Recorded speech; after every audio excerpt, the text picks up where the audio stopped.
Thank you very much for coming today, and welcome to the first webinar in a series of 3 on family business. Today we'll be discussing the challenges and opportunities of family businesses. This will include some results from a recent family business leaders survey. We'll go over some gender issues and how equity, diversity, and inclusion is very much part of this ecosystem. The event is being run jointly by the Diversity Institute and Family Business Institute at the Ted Rogers School of Management at Toronto Metropolitan University.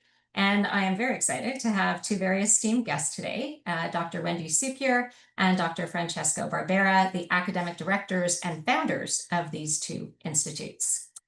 So before I introduce the speakers, I'll give you the bios of each of them. But before I do that, I did want to alert everyone to 2 additional events in this webinar series. Our next 2 family business webinars will be on November 3rd and December 11th. And if you haven't already received the links to register for these, they should be in the chat. You can also, if need be, email familybusiness@torontomu.ca for more information. That'll go to me. Our November 3rd event is being hosted by Family Enterprise Canada and will be a hybrid event with an event on campus for Ted Rogers School students, alumni, and members of Family Enterprise Canada. And this will also be live streamed for friends of the Diversity Institute and Family Business Institute. So anyone is welcome to join the live stream. Family Enterprise Canada supports, nurtures, and provides a unified voice to the family business sector. And they are a proud partner of the Family Business Institute. The event will kick off with Francesco giving a preamble to focus the discussion. And then Wendy will lead a panel with 3 wonderful female family business leaders, Erica Herbert, who is the founder of the OD Hotel, Liz Macbeth, who's the CEO of Armor Valve, and Christina Sorbara, who's a VP at Sorbara Group, as they discuss the complexities of women in family business and really important tips for all genders to navigate these complexities. So that's November 3rd. The December 11th webinar will focus on agribusiness, a sector that's dominated even more so than other sectors by family business. The webinar will have Francesco as the moderator, and Wendy, along with Dr. Francine Schlosser from Windsor's Odette School of Business, will be speaking. Let me now introduce our 2 speakers for today. And I should just mention that we will leave time for Q&A at the end, but please feel free to post your comments in the chat as we go. And there are some people who will be monitoring the chat for any technical issues as we go. Dr. Wendy Supier is a professor of entrepreneurship and innovation at the Ted Rogers School of Management at Toronto Metropolitan University. She's the founder and academic director of the Diversity Institute, which was launched in 1999 and has 80 full-time research staff, 10 hubs across the country, and 300 partners, undertaking research to advance growth, sustainability, innovation, and inclusion. Wendy is the academic research director of the Future Skills Center, where she's helped design, implement, and evaluate their programs, as well as specific projects focused on advancing digital skills and AI adoption, training platform for small and medium enterprises, nonprofits, and municipalities, and capacity building and leadership development projects focused on equity deserving groups. Finally, Wendy is also the academic director of the Women Entrepreneurship Knowledge Hub, a national network and accessible digital platform supporting Canada's women entrepreneurship strategy, leading research and evaluations to strengthen the entrepreneurship system. And Francesco Barbera. Dr. Barbera is the founding academic director of the Family Business Institute and an associate professor of entrepreneurship and strategy at the Ted Rogers School. Francesco is an international award-winning family business author and educator and regularly presents at conferences and workshops.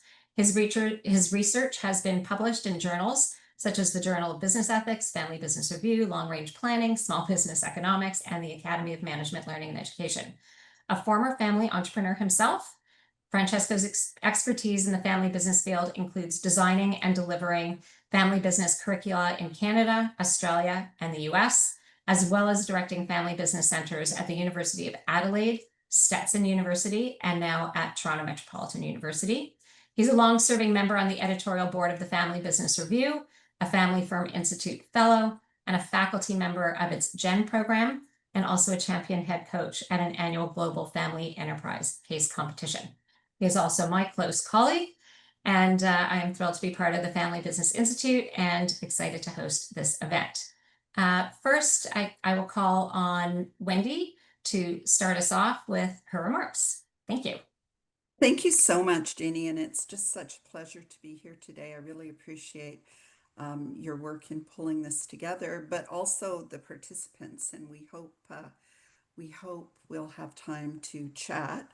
I would start by saying that I wish to acknowledge the land that we are on. I don't know where everybody is, but I'm on the traditional territory of the Mississauga of the Credit, the Haudenosaunee, the Anishinaabe, the Wendat, and the Chippewa peoples. And many of you know that the university, Toronto Metropolitan University, is currently in a process of truth and reconciliation. That's part of the reason it's changed its name. And certainly at the Diversity Institute, we bring that perspective to all of the work that we do. I should also mention that we're in the second decade of the UN Decade for People of African Descent, and that's another dimension of entrepreneurship that we are also actively engaged in. It's important from my perspective to recognize the role that diverse entrepreneurs play and have played in building Canada. And many, we'll talk more about this, for example, many immigrant entrepreneurs also are family business owners. And we know that in the current environment, immigrant entrepreneurs are actually one of Canada's competitive advantages because they export more than others and they have personal knowledge of many of the markets we're now trying to enter.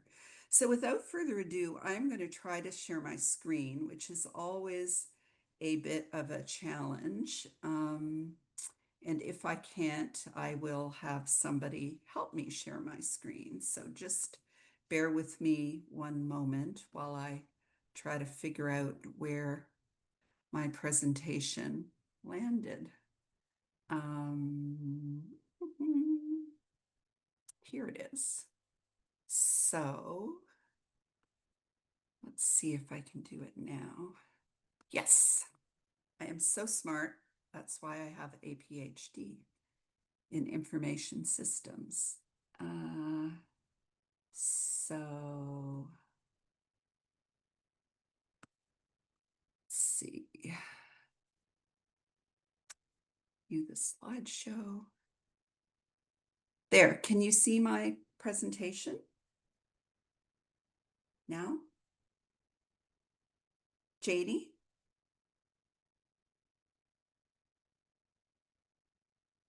I have a different view, so I'm not sure if other people can. Can anybody tell me yes or no? Can you see my presentation? No. No. Okay, so that PhD went Oh, to yes. waste. It's Yes. working. It's working. Okay. Yes. Okay. I will share that my family says I have a PhD in it because none of them believe I know anything at all about information technology. And I will say that that is not entirely untrue. So now I want to view the slideshow and it's loading. Is that working? Yep, you're good. Okay, apologies. So I wanted to just frame the discussion a little bit with some background about the Diversity Institute.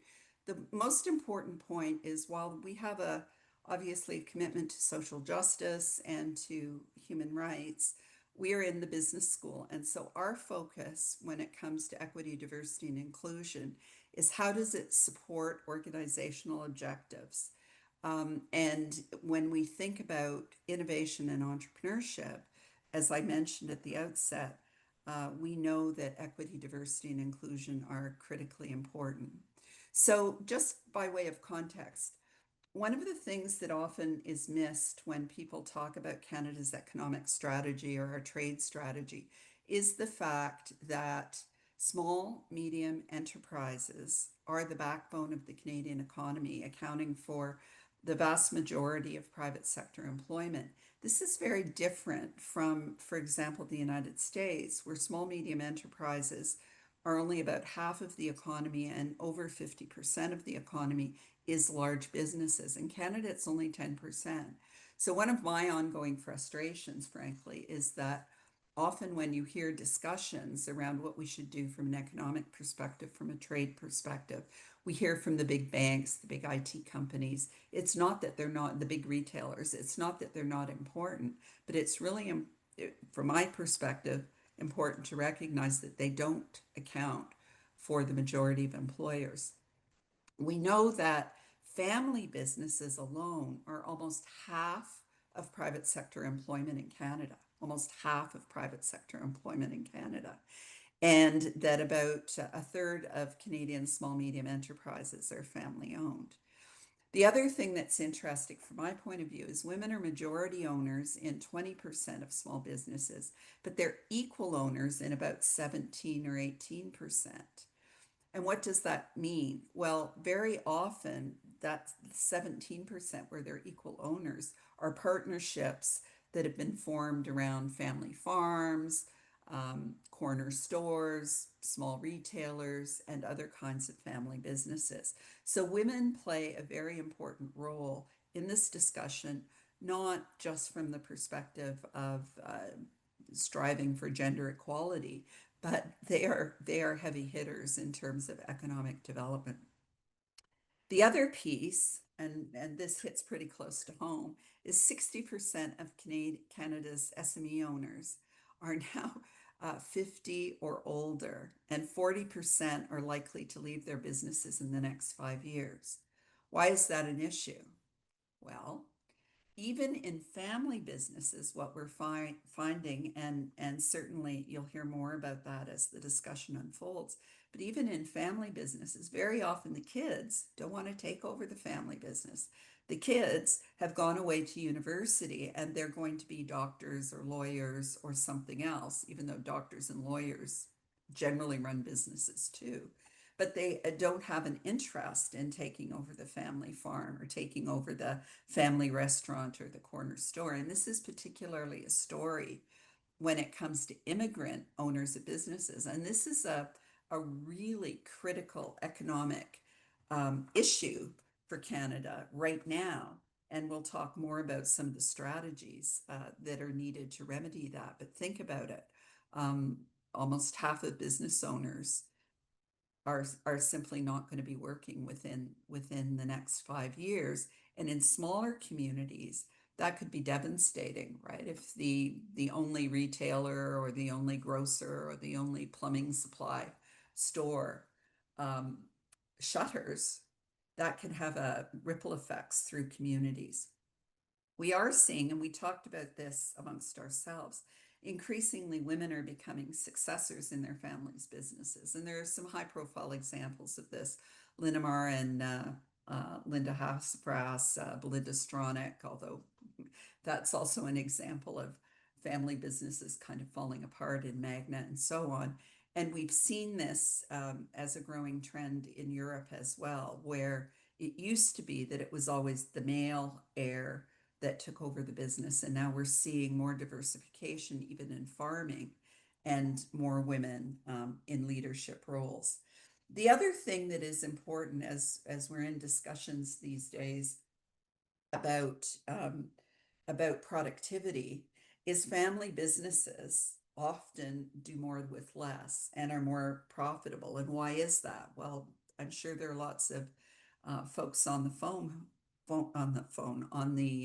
call who worked in family businesses, and it was part of a family enterprise. So you weren't punching a clock and getting paid by the hour, my guess is, in many cases.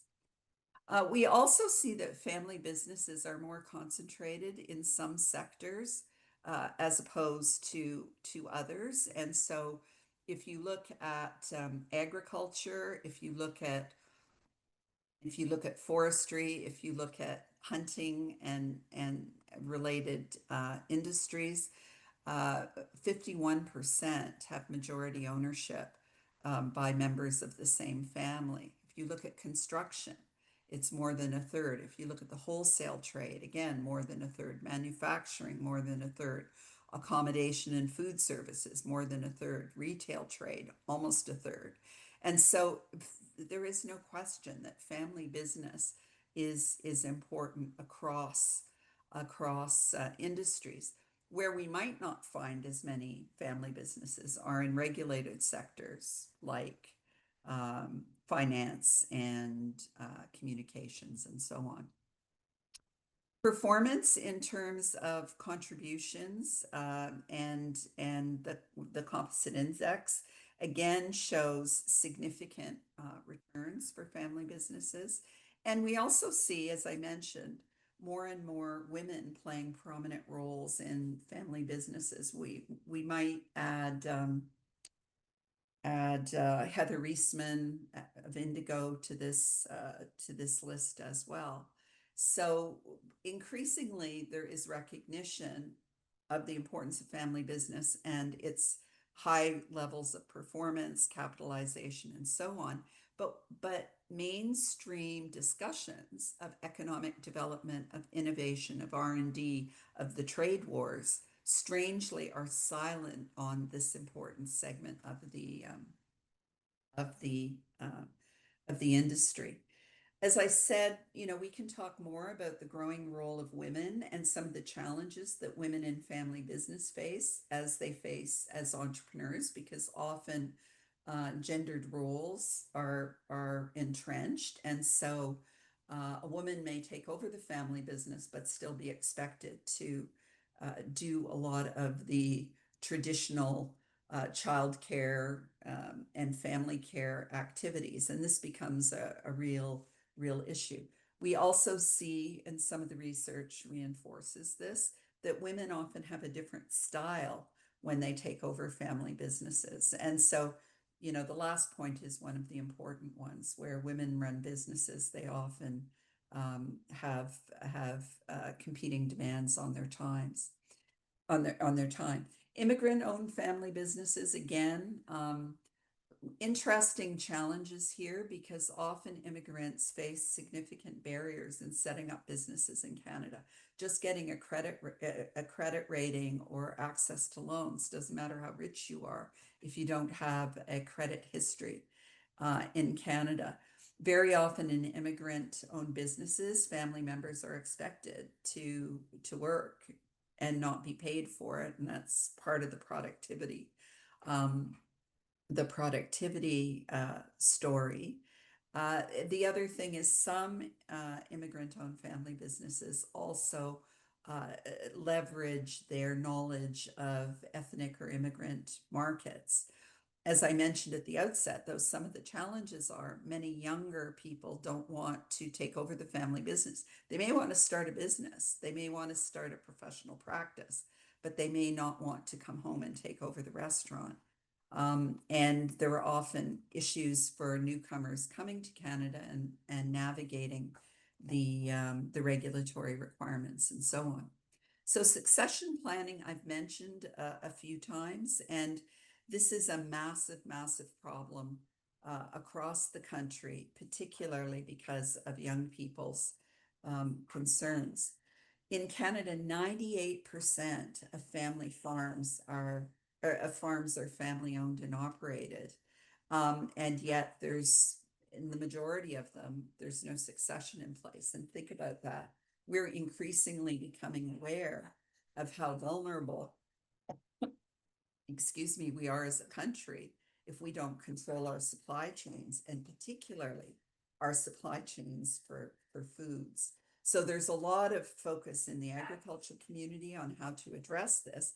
And in some instances, looking at immigrants coming to Canada, and rather than congregating in large urban areas, encouraging them to migrate to smaller communities and take over businesses is part of the story. Another challenge, and we'll hear more about this, are often the generational differences in business goals, or in use of technology, or in innovation, or in export and growth. And there are lots of, we know there are challenges with different generations in the workplace generally, and certainly family businesses are no exception. Families that stay together often fight together, and so often those interpersonal issues can come into play. Sometimes it's not, the family members don't have the skills that are required to make the business successful. And yet often there's an assumption that you start by hiring the people you're related to. Sibling rivalry, I know a lot about that. I'm still recovering from being usurped as an oldest child. But sibling rivalry and succession planning becomes an issue. And I'm sure lots of people on the call have watched the mini-series Succession Planning, and so on. At the same time, we know that family businesses not only bring value in terms of economic development, but they build communities. And there's lots of evidence to show that family businesses also invest more in communities, make stronger commitments in terms of corporate social responsibility, partly because they are often engaged in legacy building, but there is lots of evidence to show that this benefits communities and obviously benefits Canada. We're now very focused, of course, on environmental issues. And again, family businesses tend to have more commitments to the sustainable development goals and environmental issues. Lots of examples of how they do this. And think about it, farming is really important in terms of family businesses. And obviously agriculture is fundamental and central to our environmental work. Lots of focus on other social concerns, and just think about the number of named buildings and university programs and so on that we see across the country, very often family businesses. And donations obviously are important, but so are things like volunteerism and activism. So from our perspective, family business, small, medium enterprises in general do not get enough attention.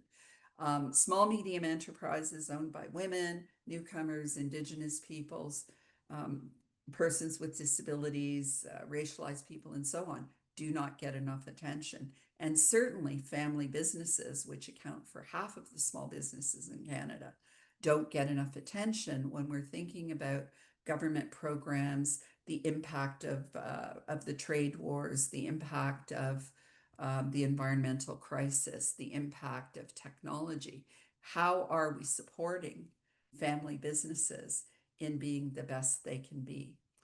We'll talk more about some of these issues, but I wanted to end there and thank you very much for your attention, and to now hand it over to Francesco. Sorry, Thanks, Wendy. Francesco. Okay, hi everyone. I would say it's nice to see you, but I don't actually see you, but it's nice that we're all here together. Wendy, that's a great, kind of platform for me to launch off of. And in that sort of spirit, I also have a presentation that I'll share. Just want to make sure that everyone can see it. Yes? Okay, I'll start the slideshow as well. Okay, so so this is a topic near and dear to my heart. I've been sort of dedicating my career to this. And like Janie mentioned, the Family Business Institute is not as established as the Diversity Institute, but we are up and coming. We've just started, and we're doing a lot of work in this space, actually. And I wanted to present to you today a kind of overview of some of the work we've already done. But I think, given what Wendy has just discussed or just presented to us, I think it's actually important to maybe take just a step back. And because Wendy mentioned, oh, look at what family businesses can do. Look at some of the unique challenges and unique opportunities that they have, and so on. I think a important starting point is just to describe what is a family business, or why is this the case? Why is this happening? What's happening in the background? And then I'll go through an overview of the project that we've been working on, and just what it all might mean for us moving forward. So what is a family business? Believe it or not, this is actually not an easy question to answer. But I will take a sort of what we call a systems approach to answer this. And so all firms, all for-profit firms anyway, have owners. And so that's, a starting point. But then once firms, get more sophisticated, might grow, might have owners and managers. Some of these people, some might be owner managers. But that said, that creates in and of itself a kind of a challenge, right? There's a lot of issues around owners, the separation of ownership and management, which create complexity. But for family firms, we have this additional subsystem called family that is interacting with the economic subsystems of owners and managers. And those systems are actually interacting in such a way. My slideshow is moving forward. I have to hold it back. But those systems are interacting in such a way that it's almost like a clash between two worlds. We have the emotional sort of world of family, where we have a lot of non-economic type objectives, things like harmony, things like making sure we all get making sure we're all taken care of, making sure we're all happy, etc. And then we have that sort of non-economic world, that world of emotions, clashing with the economic world of ownership and management, profit maximization, efficiency, and so on. And that in and of itself, that interaction is what creates their uniqueness. And that uniqueness is what gives rise to specific kind of challenges, specific kind of opportunities, and some of which sort of Wendy mentioned in her presentation. It also gives rise to extra complexity in terms of stakeholders. There's different kinds of individuals who are operating in this system. We have pure family members, pure owners, pure managers, but then we have these folks like family owners or family managers, or maybe non-family owner managers, or more complicated than the rest, family owner managers, right? So, and interestingly, these types of roles can conflict, right? And there can be a lot of issues around the boundaries of those and what that looks like. Typically, though, when we're talking about SMEs in Canada, SMEs here in Toronto, these are smaller firms where we're finding that most of them are actually family owner managers, and that's going to be important later on when I get into the project that I want to introduce to you now. And that project we're calling the Pulse of the GTA. And this is actually a really exciting initiative that Janie and I came up with that we're implementing in the classroom, where we're getting students to go out as a part of their assignment to go out and survey small family business owners. They do this in part of a group project. Each student is sort of surveying up to three, or minimum, of 3 family business owners. And then that sort of is being coalesced into a report that they present to us, and they conduct some analysis. And from that, we've already been running this for about 4 semesters now. We've already have about 500 completed surveys. From that, we're deriving a lot of interesting findings, a lot of some expected findings, actually consistent with what you see in the bigger data sets, like the StatsCan data sets, but actually some interesting, surprising findings as well. Today I'm sort of compressed for time, so I will sort of present just a sort of a teaser or a taste of what we're seeing in these data. But I think it's interesting, and I think it backs up a lot of what Wendy is saying, and just sort of highlights a lot of the work that the Institute is trying to accomplish. So as a starting point, I'll just give you guys a bit of understanding of who these respondents are. First and foremost, you'll know the colors aren't the best here, but you'll basically notice that around about what is that? That's going to be 80+% of these, or sorry, so is that 35 and 20? Keeps jumping around on me. Basically, the vast majority, it looks like beyond more than 2/3. I'm not doing the math right now off the top of my head, are basically firms that are between 1 and 10 employees. So these are what would constitute micro businesses, right? So that is first and foremost understanding that these are very small businesses that we're looking at right now. And I do want to clarify something very important. It's not to say that all family firms are small. So most firms are small, and of that group of small firms, most of those are family businesses. Actually, my numbers are much greater than some of what I saw a second ago, but about 2/3 of SMEs are family, can be considered family businesses. And but that said, it's not to say that all family firms are small, because in fact, of the small proportion of firms that are large, most of those are actually family owned as well. And there's an argument around that, and it does relate to the definition of family business. About what we've seen so far. And as I said, I can't go through all of them, but I will go through just a bit, the ones that I thought were important, that I think is very important to mention. First things first is this concept of governance, right? And governance is, just to briefly describe it, is a system of accountability, a system of oversight, of formal systems. And these can come in the form of structures like boards of directors or family councils, family offices, but it can also come in the form of documentation and processes like family charters and official succession plans and stuff like that. So we do notice that a clear relationship between the size of the business and the extent to which they have these formalized governance mechanisms and structures in place.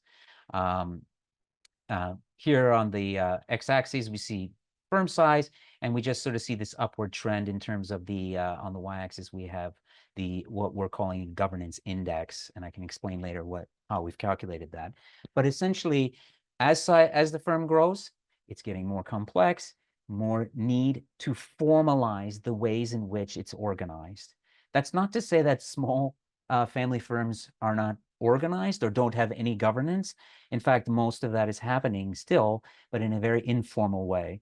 So one of the advantages that Wendy mentioned around quick decision making or central is more around, about this idea of centralized decision making, because in family systems we have sort of hierarchies in terms of relationships that exist in families, and often this overlaps with the hierarchical decision making power in the business itself, which does allow for quick decision making, and it is a very informal way in which to organize themselves. But that said, this also creates a challenge because we do, governance, there are plenty of benefits to formalizing and having more professional governance in place. And so that is one of the things that family firms often, one of the challenges that they often face. And in fact, as you move across this continuum from sort of left to right, as the firm grows, we do see an increase in governance, but there is an argument that says, family firms have a harder time. They're more constrained with respect to implementing formal governance mechanisms. And I can explain more in the Q&A what I mean by that. But the data are showing clearly that there is a relationship there. Moving on to succession planning, because I do believe that it's important to talk about it now. It's, this webinar is called Family Business Succession, Family Business Opportunities and Challenges. Well, it can easily be said that the main challenge that all family firms face is going to be the succession problem. And interestingly, these are, again, from the Pulse GTA data set. This is of every family business survey that I've worked with all around the world, this is pretty much the same stats coming out. So I was pleased to see that again here. When you ask respondents, do you wish to keep the business in the family, like 80% are saying, yes, we wish to keep it in the family. So they have that intention. And then when you go on later on in the survey to ask them, okay, well, what's your plan? Do you have a plan? It's actually the inverse. Now, 71% do not have a plan. So there is the intent to pass it on, but no organization or planning around it. And that is for various reasons. Again, I wanted to set up the idea of what is a family business prior to explain some of this here. This is the emotional aspect creeping into the economic side of things. Obviously, it makes it's economically optimal to plan for succession. We know actually from other statistics that most family firms don't make it from G1 to G2. About a third make it from G1 to G2, and 10% only make it to G3 due to some of the key challenges that exist. not the least of which, the first challenge being lack of planning. And so it's, despite the grave dangers of lack of planning, it's still not occurring. And this relates to concepts around not wanting to disrupt family harmony, being busy running your business, not having a mortality complex, quite frankly, thinking, well, I don't need to think about this. That's something far into the future. As Wendy kind of mentioned, thinking, well, I don't know who the successors will be. They're not ready. They're not committed. So there are all kinds of reasons why lack of planning is, we observe a lack of planning. But that said, it's not to say that they don't want to pass it on. And so it's a great contradiction that we're constantly seeing, and we're seeing it again here. That said, even the ones with a plan don't seem, because we did measure the sophistication of the plan, and the ones even with a plan don't necessarily have a very sophisticated plan, and so it's problematic. So when I have more time, or in future webinars, we can go through specifically the process of succession, but a key aspect of that process is developing the next generation. And these plans are not including, aspects around how do we plan to train and develop the successor? How will we pass on the ownership? What is the difference between management succession and ownership succession? How do we manage that, a timely process around that? How do we pass on the intangibles like simple knowledge and skills around passing on, say, an intangible asset like a network, and so on and so forth? This is a process that takes time. And unfortunately, these plans don't necessarily, the few plans that do exist don't necessarily incorporate this as a processual event. And that is something that is essentially a raising alarm bells, and it's a big red flag and indicating an area where family firms, especially SMEs, need a lot of help. Another part of the survey, which is more qualitative, which is very interesting, is we asked family business leaders, what are the top 10 benefits of being a family business? And what are the top 10 drawbacks of being a family business? And I won't go through this entire list, but I just want to talk about the first three of the benefits. First being, well, we have great trust and loyalty amongst ourselves. We have autonomy and control, and we have a flexible work-life integration. These benefits all speak to that emotional, non-economic component that I mentioned before. So what the objectives that they're drawing out of this are non-economic type objectives. But interestingly, as I switch to the challenges, the top 3 challenges are also non-economic in nature, and it's around the challenge around the family dynamics and conflict that can occur. It's around succession planning and developing the next gen, or having them how to have them be committed, number one, but also how to prepare them so that they can truly lead the business into the future. And ironically, the third challenge is work-life balance. So if I switch back, we see that a benefit is work-life integration. A challenge is work-life balance. So these are two sides of the same coin. The idea is that when you have that interaction of family and business, you're going to inherently get unique challenges and unique opportunities, which are related to the same aspect, which is this interaction of an emotional, non-economic, group of individuals, a family, with an economic entity like a business. And so I can go through these again in the Q&A. I'm mindful of the time, but it's quite interesting to see that these are non-economic in nature in terms of the benefits and the challenges, which is not surprising. One of the last things we asked them was, well, how are you getting your information about family business? So these are family business owners. And the question is, do you know anything about family business? Do you understand the unique challenges and opportunities that you face? And there's different sources of information for them. Typically, it is friends and family, and then you start getting more formal with accountants and other types of advisors. But when we ask them, do you need more information about how to develop your successors? It's kind of mixed. We get a half saying, yes, I do need to know more.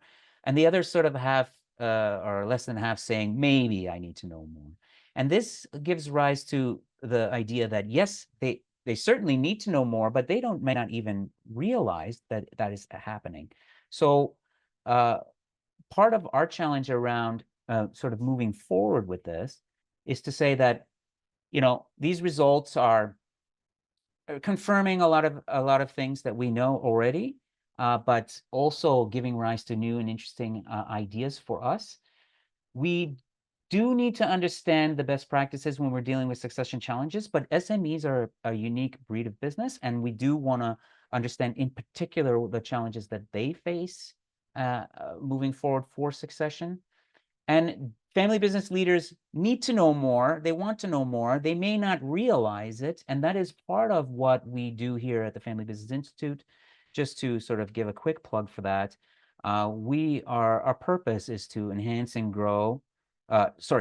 growth and continuity of family businesses in Canada and beyond. And we want to create world-class research and education around that topic. And so this survey is sort of highlighting some of those issues that we at the Family Business Institute will be focusing on in the future. And with that, I'll just say thank you. And hopefully, Janie, I kept within the time, and I will stop sharing my screen now. Okay, so I have some questions, but everyone on this webinar, feel free to post your questions in the chat or in the Q&A. We will look for them. Wendy and Frank, you both talked about how succession is imminent. Frank, you have the stats from the survey. Wendy has the broader statistics, and you both talked about the challenges. How can we help these family businesses and help improve the effectiveness and the ease of successions? I guess, Frankie maybe can talk about it from a training and education perspective. Wendy, I think there's probably some programs and training as well. So I'm not sure which one of you wants to start. I guess, Frank, you can start. Sure, yeah. So the question is, how can we help? Yeah, what sort of training or education can we give to, I guess, the next gens? So there's a lot to together. that. Yeah, there's a lot to that question, and we have entire modules on these sorts of things. But I think as a starting point, I would say that the succession is a process, and it's a coordination between two key stakeholders, incumbents and the next generation. So current leaders and future leaders. We need to understand the goals, desires, and so on, the personal issues between these two groups, and there needs to be proper communication and alignment across those individuals as a starting point, even just to begin the whole idea of planning, right? Once we do have a plan, within that plan, there needs to be some expectations need to be laid out. All too often we have, oh, well, Dad told me that one day this would all be mine. Or, look, I have this napkin and on the back it's written, what the future will be. These things, and meanwhile, other siblings may not be aware, or minds may get changed. So these things need to be codified, established, expectations and communicated. Everything needs to be clarified. From there, we do have the challenge of developing the next generation, and it's on both sides. So the next generation has the responsibility of proving their trustworthiness, proving that they are committed and ready to take on the future leadership role. But incumbents also have the responsibility of enabling that and then letting go when the time comes, and whether or not that means they play a role in the background as an advisor or a mentor, or whether that means that they exit and allow the next generation to put their mark on that business. All too often, there's key challenges lie in that area there. And then the actual handoff in terms of what are we handing off and when. So I think that, education around that, understanding the process of that. All too often, we think of succession as a kind of an event, but it's not. It's a process that can happen across lifetimes, quite frankly. And this is an area where we can help and teach them more, provide more awareness, more education around that. Yeah, and Frank is the current teacher, and I've taught the course as well, a family business course geared for our undergraduate students, which focuses exclusively on family business as a unique form of entrepreneurship in our entrepreneurship department. And we've had multiple guest speakers come in because we're doing a speaker series now, and each of them have really commented on that they didn't have an opportunity to have a course like this when they were younger. And so, I guess if anyone does have university age kids, or you're a university student now, and you're enrolled at TMU, I would definitely look at the family business course. It focuses exclusively on family business. Wendy, your comments. You're on mute. You're muted. You're muted. Sorry, There. let me know if there's too much background noise. I have fighting dogs in the background. So formal courses at university certainly make sense. And I teach a third-year entrepreneurship course, and just by show of hands, I would say between 60 and 70% of the kids are part of family businesses. Like, it's quite shocking, astonishing to me, the number of students we have who are perhaps first generation university students, or are children of immigrants who have started businesses and so on. So certainly formal post-secondary education is important.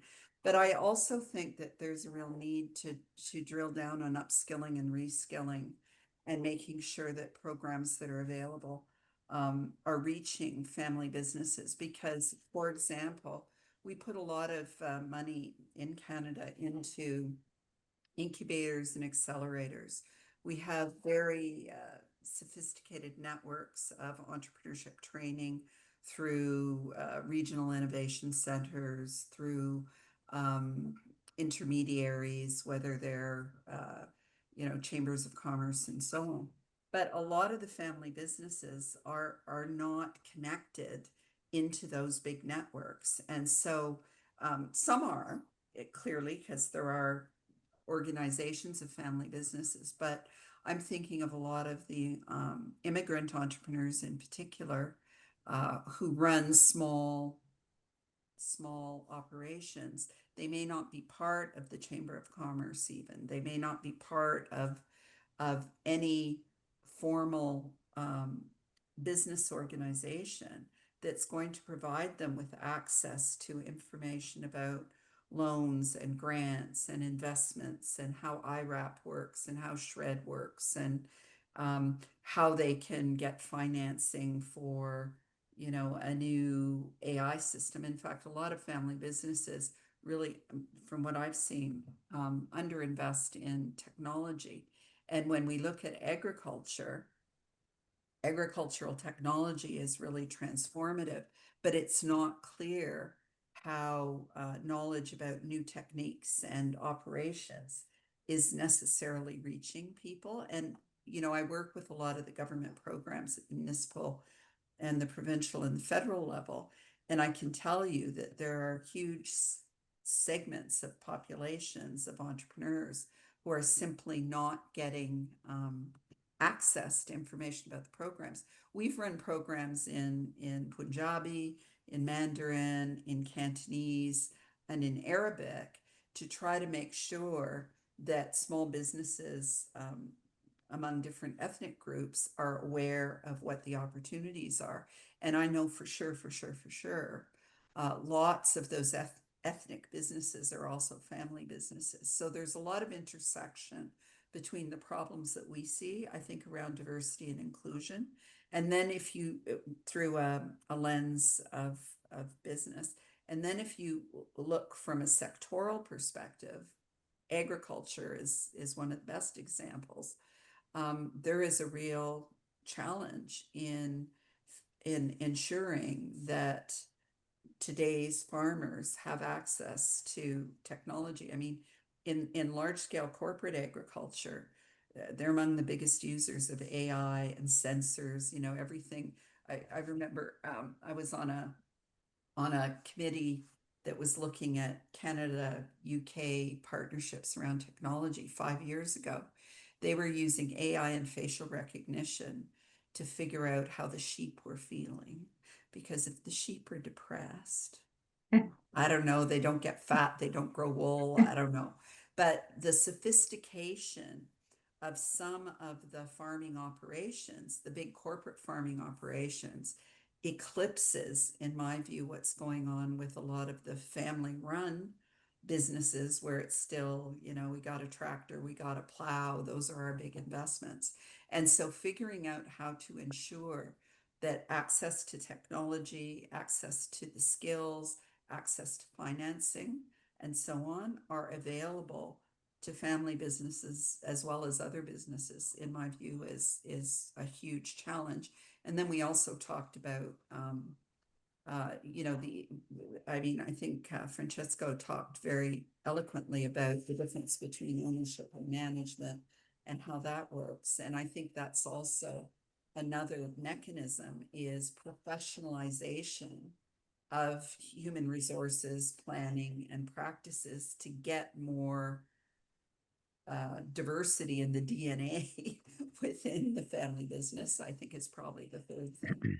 Can I say something, Janie? Because I agree with you 100%, Wendy. And what you said there around awareness of new technology, because you know, these incumbent farmers are not necessarily aware of what's out there. There's also maybe a reluctance to change their practices. They adhere to sort of certain traditions. The way in which they got there is sort of what they're stuck to. What's interesting about family farms, this is related to one of their unique opportunities, is that they have this sort of built-in, what I would call a strategic renewal mechanism inherently there in the next generation, in the young people who are up and coming. So again, improving access to new technology or innovation in certain sectors it can boil down to improving communications between the younger, what I would say, younger generations and older generations, or current leaders and future leaders. All too often, because it is a family system, parents tend to treat their children like children, despite the fact that they may be full-grown adults. And so part of the challenge or solving that problem is around raising awareness and improving communication across generations. Yep. Well, it's very clear why the Diversity Institute and the Family Business Institute, needed to come together for this. There's the overlap between the issues that Diversity Institute tries to address and the Family Business Institute are really very clear. It's 4:31, and so I'm just respecting the fact that our time is up. I do want to let people go, but just a reminder. If anyone wants any resources from the Family Business Institute or the Diversity Institute, please feel free to get in touch with both of our organizations. I believe everyone probably has an email when you've registered. If not, you could easily contact Family Business, one word, at torontomu.ca. We are happy to send resources, even if it's a copy of the slides, if you'd like. Apologies again for the technical mishap there in the middle.